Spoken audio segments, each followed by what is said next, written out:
noches. ¿Cómo están todos en casa? Esperando que estén todos bien. Padre Celestial, te doy gracias por cada uno de tus hijos, de tus hijas, de cada familia representada, Señor, y quiero bendecir sus vidas. Quiero poner delante de ti, Señor, si hay alguno de tus hijos, de mis hermanos que están viviendo en un tiempo de, tal vez, de ansiedad y tal vez están empezando a consumir o comer en demasía, están metiéndose en páginas que no deberían, Señor, como es la pornografía, están pensando en volver a tomar, están pensando en la droga. Queremos tomar autoridad como hijos y tu palabra dice aquí en Jeremías 29:11 que tú tienes buenos pensamientos acerca de nosotros, Señor, y de la misma manera queremos alinearnos a ti y pensar bien nosotros de nosotros mismos. Tu palabra dice que tú nos has dado un espíritu de poder, de amor y dominio propio, Señor, no de cobardía.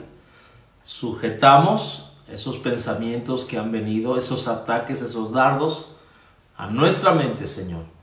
Y yo te doy gracias en esta noche en el nombre de Jesús.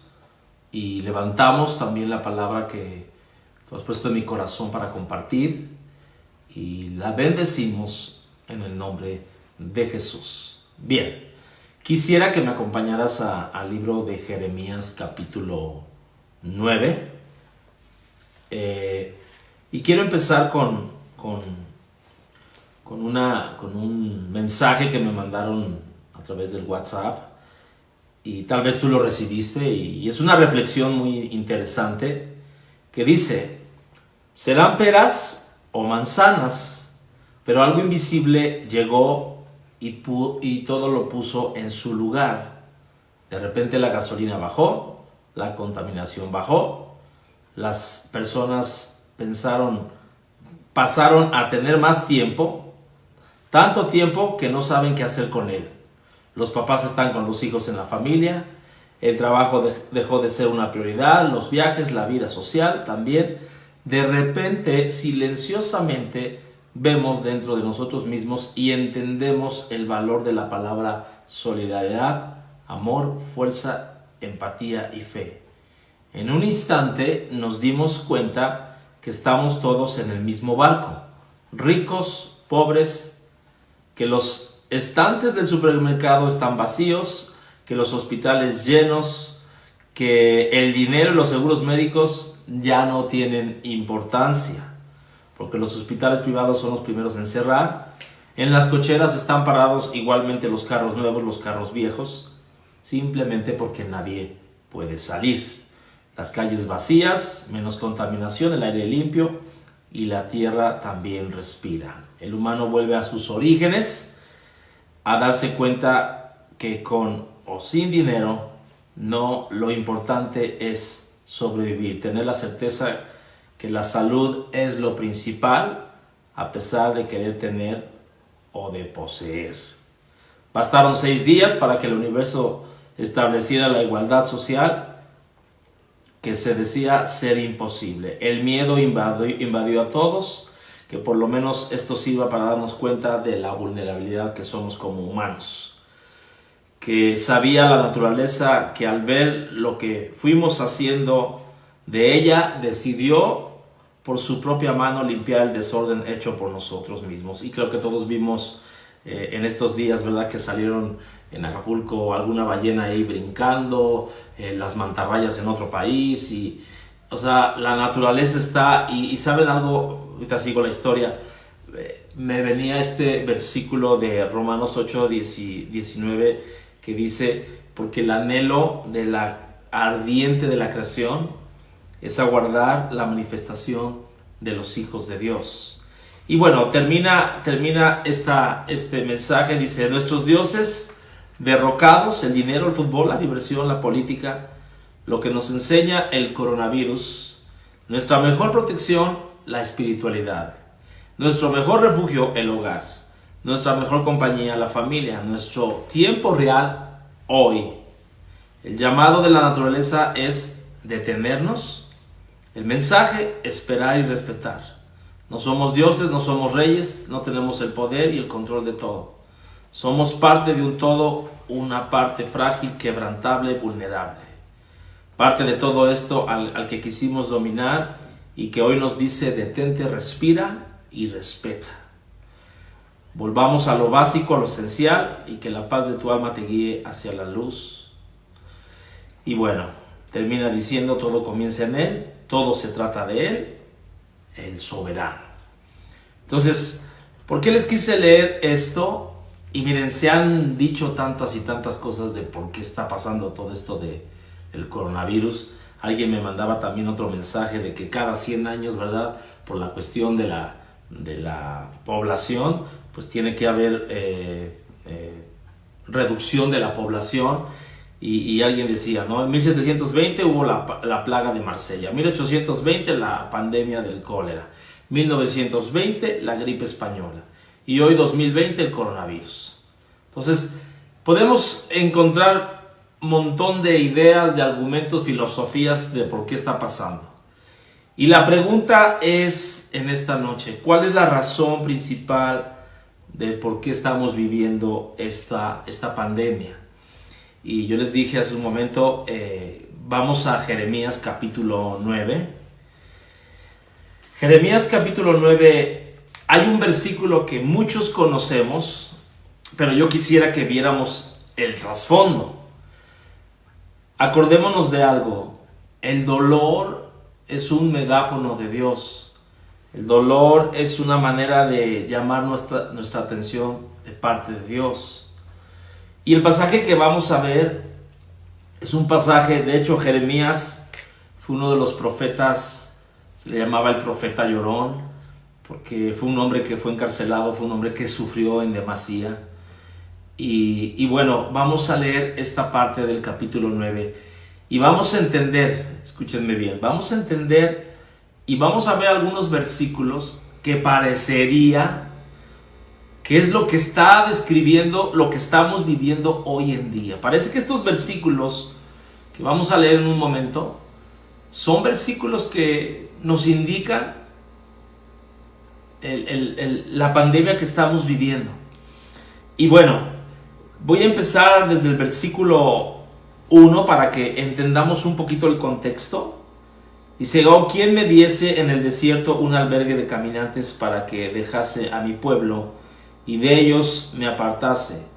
Porque todos ellos, fíjense lo que está diciendo Dios, todos ellos son adúlteros, congregación de prevaricadores. Esta palabra prevaricador se usa en un término de litigio de abogados, y es el abuso de autoridad de un servidor público para dictar una resolución injusta. Fíjense. Y fíjense qué palabra usa Dios: congregación prevaricadora. También esta palabra es la acción de desviarse del surco recto al labrar la tierra. O sea, es una desviación literal. Y Dios está diciendo: porque todos ellos son adúlteros y congregación de prevaricadores. Hicieron que su lengua lanzara mentira como un arco y no se fortalecieron para la verdad en la tierra, porque de mal en mal procedieron.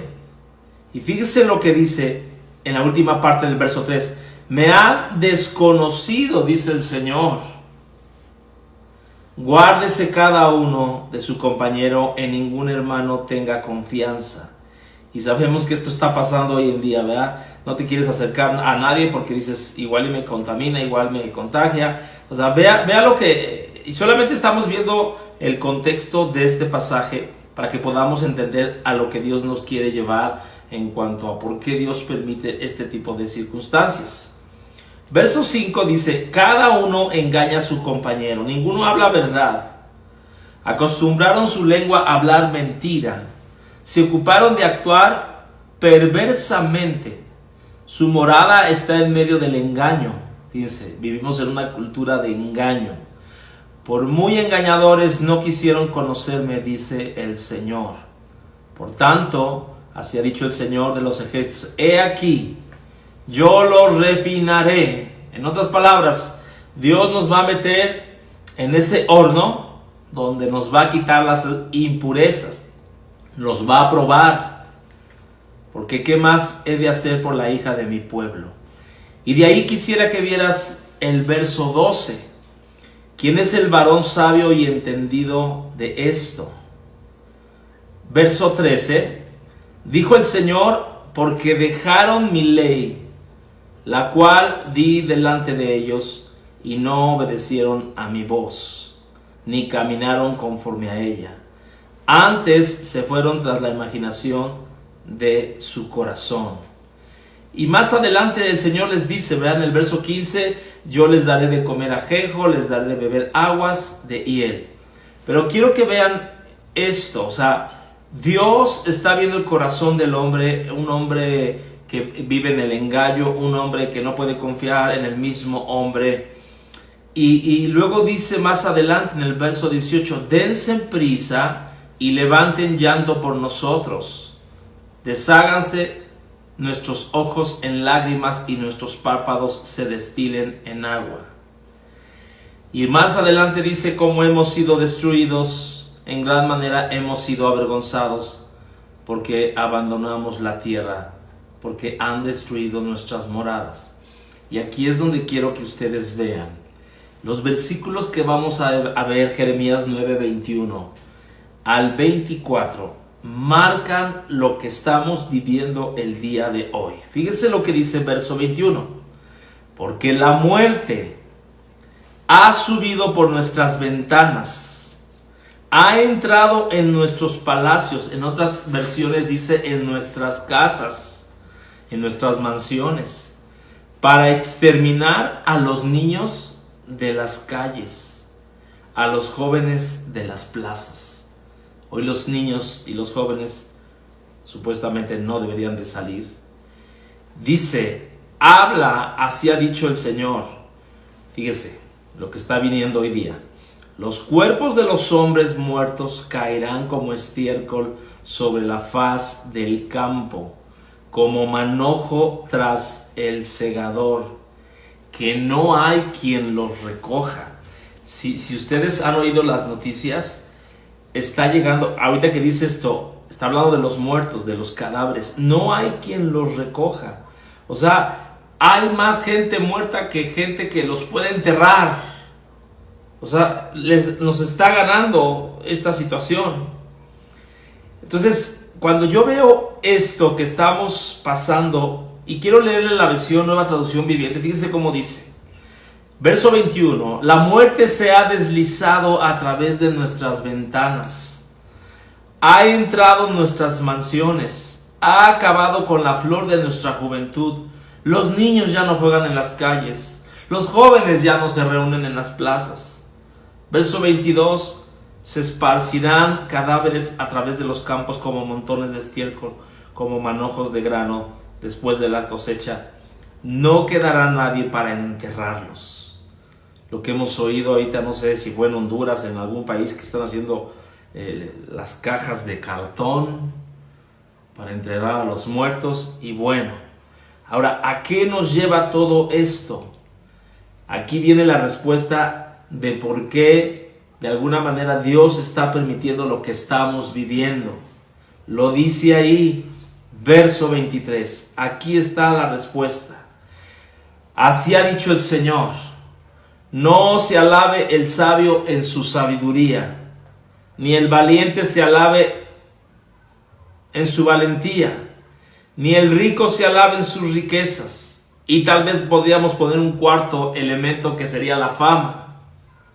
Mas alábese en esto el que hubiera de alabarse, en entenderme, conocerme, que yo soy el Señor, que hago misericordia, juicio, justicia en la tierra, porque estas cosas quiero, dice el Señor. En otras palabras, ya lo vimos al principio del capítulo, el hombre estaba viviendo en un engaño, el hombre no quería conocer a Dios, no quería servir a Dios, no quería guardar su palabra, el hombre tuvo que ser metido a ese horno, y dice aquí que los muertos no había que los enterrara, pero aquí nos dice la razón. El que ha de alabarse, alábese en conocer al Señor. Yo creo con todo mi corazón que este es un tiempo donde Dios está queriendo tener una mayor intimidad, el que Dios desea que tú y yo entendamos y conozcamos su corazón. Y yo cuando estaba viendo el verso 23, pude llegar a la conclusión, 3 cosas de las cuales el hombre se gloría. 3 cosas, ¿no? La sabiduría, la valentía o el poder y la riqueza. Pero esas 3 cosas en este tiempo no nos sirven de nada. No nos dan una garantía de nada. Ahora, cuando dice aquí, no se alabe el sabio, y no se alabe el valiente, y no se alabe el rico. Alabar es algo que Dios ha puesto en nuestro corazón, es una celebración, es proclamar, es un sentido de satisfacción, ¿verdad? Por ejemplo, un artista cuando gana un Oscar, pues obviamente es digno de alabanza, digno de celebración. Un atleta cuando gana una medalla. Y podríamos mencionar, por ejemplo, ahorita, ¿no? Los doctores, los enfermeros son dignos de alabanza porque están siendo valientes, porque están arriesgando sus vidas en los hospitales. Pero Dios dice aquí, ¿cuál es el valor que Dios le da aquí al hombre? Si alguien ha de alabarse, ha de glorificarse, es en entenderme y conocerme. Entonces, yo sé que alguno está diciendo, pastor, entonces Dios está permitiendo todo esto con la razón de que lo podamos entender, que lo podamos conocer más. Sí. Yo te preguntaría en esta noche, ¿cuál es el concepto, cuál es la imagen que tú tienes de Dios? ¿Cómo ves a Dios? ¿Qué conoces de Dios? No por lo que te hayan dicho, tú de primera mano, ¿qué conoces de Dios? Ahora a mí me llama mucho la atención, ¿no? Dice aquí, en conocerme verdaderamente. O sea, hay gente que se gloria de que conocen a Dios, pero verdaderamente, ahora sí, Dios nos conoce, que le conocemos. Entonces, dice aquí, alábese el que hubiera de alabarse en entenderme y conocerme, porque estas cosas son las que yo quiero. Y es curioso, fíjense, cuando yo estaba viendo este verso 23, de que no se alabe el sabio, ni el valiente, ni el rico en sus riquezas, sino más bien en esto deben de alabarse, en conocerme, entenderme y conocer que yo soy el Señor. Y dice aquí, y aquí es algo que quiero dejar en tu corazón, ¿cómo yo voy a entender y conocer el corazón de Dios? Lo dice ahí en el verso 24, porque yo hago misericordia, juicio y justicia en la tierra, porque estas cosas quiero. Dios está trayendo misericordia a muchos que no la merecíamos. Acuérdate que misericordia es Dios no dándonos lo que merecemos. Él está extendiendo su misericordia porque tal vez esta tierra desde cuando tuvo que haber desaparecido por causa del pecado. Dios quiere que tú y yo conozcamos la misericordia, el juicio. ¿El juicio qué es? El juicio es saber entre el bien y el mal. Y la justicia es recibir aquello por lo cual tú y yo hemos hecho, las consecuencias de nuestros actos. Entonces Dios está pidiendo que tú y yo entendamos a ese Dios misericordioso, a ese Dios justo y a ese Dios que hace un juicio de una manera equilibrada. Y me venía a mi mente ese versículo de Miqueas, capítulo 6, verso 8, que dice, lo que pide el Señor de ti.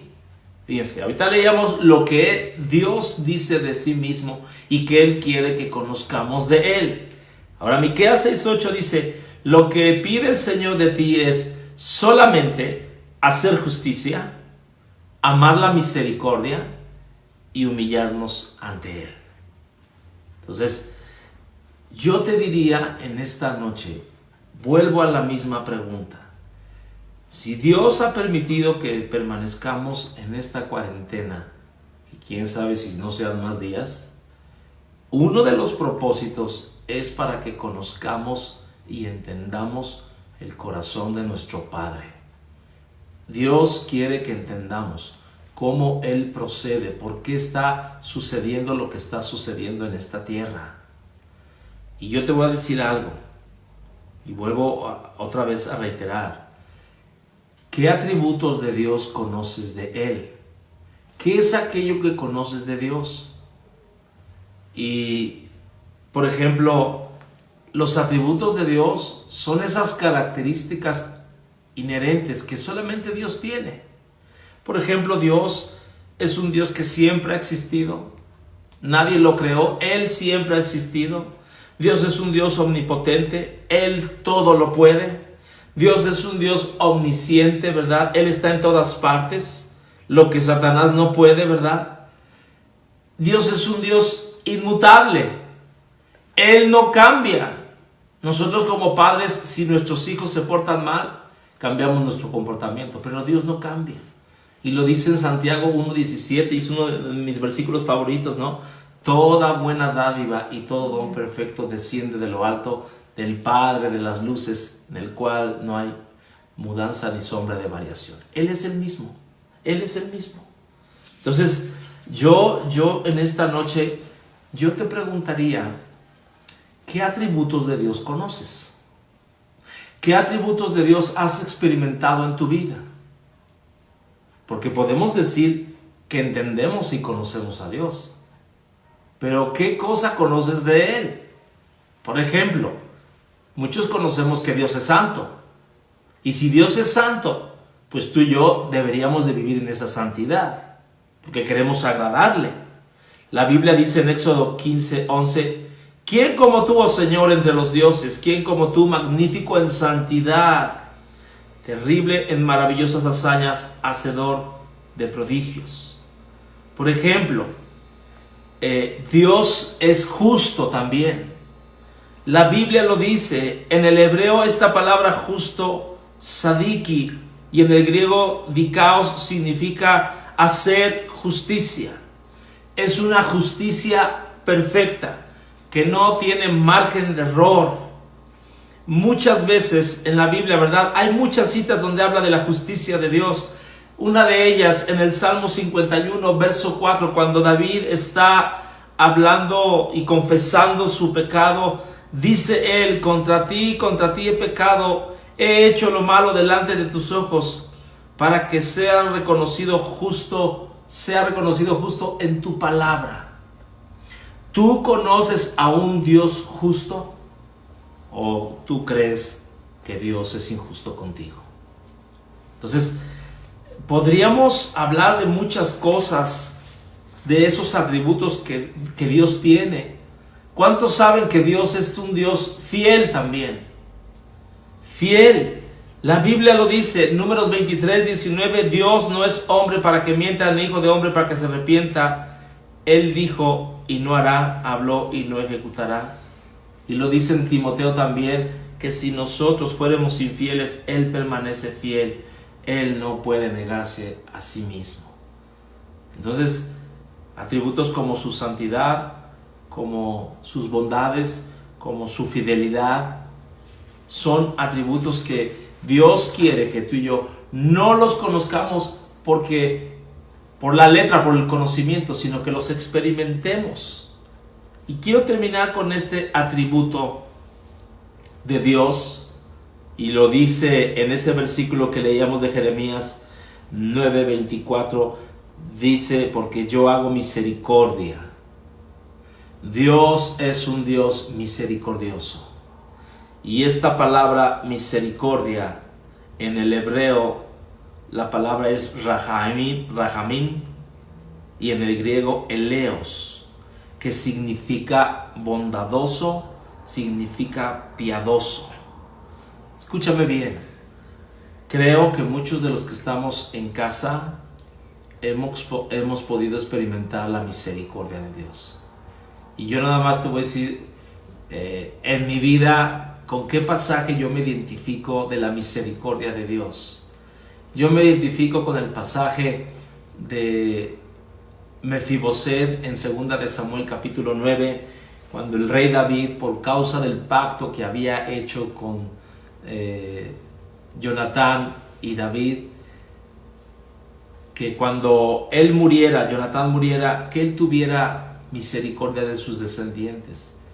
Y dice la Biblia, y conocemos la historia, que él tenía un hijo que se llamaba Mefiboset, Jonatán, y que era lisiado de los pies. A los 5 años quedó lisiado.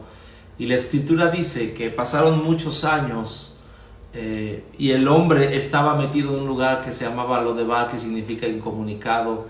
Y un día David dice, ¿no?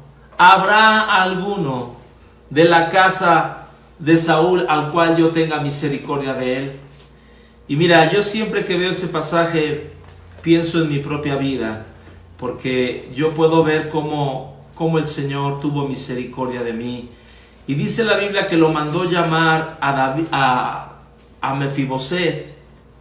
Y dice que cuando se presentó de él, se postró delante del rey. Y el rey le dijo 3 cosas que eso me habla de la misericordia de Dios a nuestras vidas. La Biblia dice ahí en el versículo 3 de 2 de Samuel, el rey le dijo, verso 4, dice, entonces el rey le preguntó a Siba, ¿hay alguien al cual yo tenga que hacer misericordia? Dice, sí, hay un hombre que se llama Mefiboset, que está en Lodebar. Y dice que lo mandan llamar, y cuando llega Mefiboset a casa del rey, le dice David las siguientes palabras, no tengas temor. 3 cosas que le dice, no tengas temor, porque yo haré contigo misericordia por amor a tu padre Jonatán. Y le dice, te devolveré todo lo que has perdido. Y la 4ª cosa, comerás siempre a mi mesa. Entonces, yo creo que los que hemos experimentado a ese Dios misericordioso, Dios ha quitado de nuestras vidas los temores. ¿Cuántos de los que estamos aquí tuvimos muchos temores antes de conocer a Cristo? Muchos, teníamos muchos temores. Pero Dios nos está diciendo, no tengas temor. Dice, yo haré contigo misericordia, te devolveré lo que tú perdiste. Y ¿sabes algo? Dios, a modo personal, y yo creo que muchos en su casa pueden decir amén, Dios nos ha devuelto lo que un día la vida, el destino, el enemigo nos robó.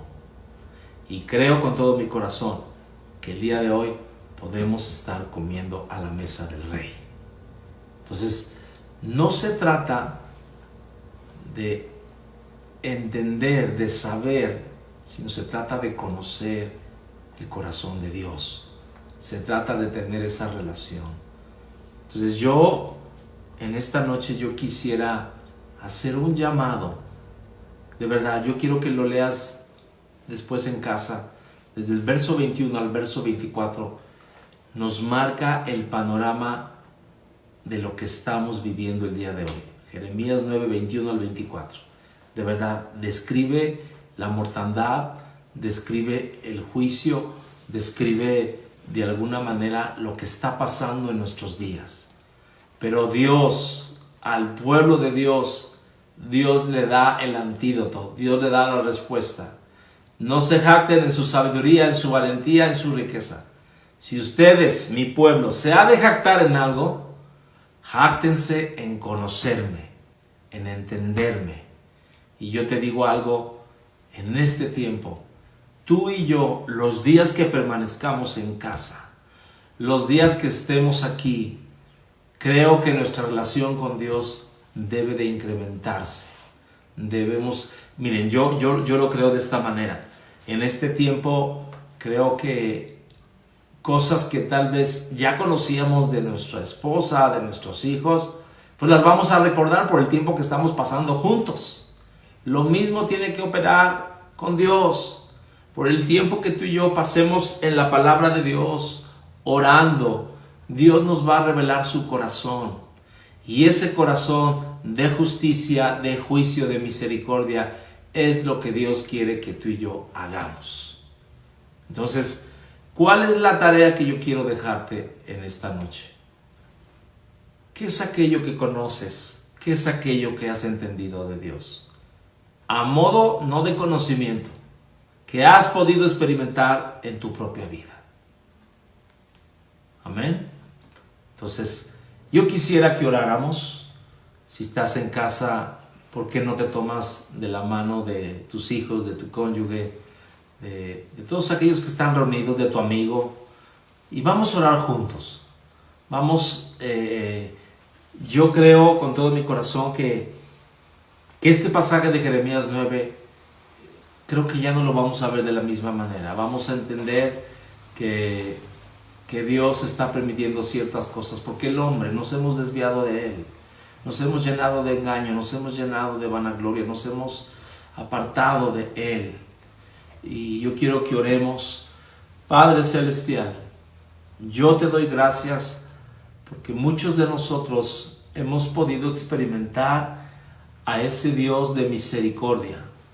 Hemos podido experimentar a ese Dios fiel, a ese Dios justo, a ese Dios amoroso que dio a su Hijo unigénito por causa nuestra. Hemos podido experimentar a ese Dios 3 veces santo. Señor, y te pedimos que en este tiempo que estamos de alguna manera encerrados, de alguna manera con tiempo para buscarte, que lo hagamos, que tu palabra pueda traernos luz, que tu palabra pueda mostrarnos tu voluntad, que tu palabra realmente pueda indicarnos, que no seamos como el pueblo de Israel, que era una congregación prevaricadora, Señor, que estaba apartada, que estaba abusando de la confianza, Señor, que estaba saliéndose de ese surco, de ese lineamiento, Dios. Perdónanos, Dios, y te pedimos que podamos conocer y entender lo que tú estás haciendo en este tiempo, Señor.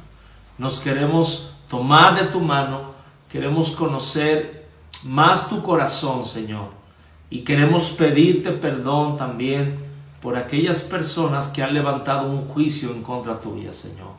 Todas aquellas personas que han levantado su mano encrespada contra el cielo, reclamándote a ti, Señor. Señor, pero simplemente esto es consecuencia de lo que la rebeldía del corazón, del orgullo, de la autosuficiencia del ser humano. Señor, nos podemos dar cuenta que somos tan frágiles, tan vulnerables, Señor, que todo depende de ti, Señor.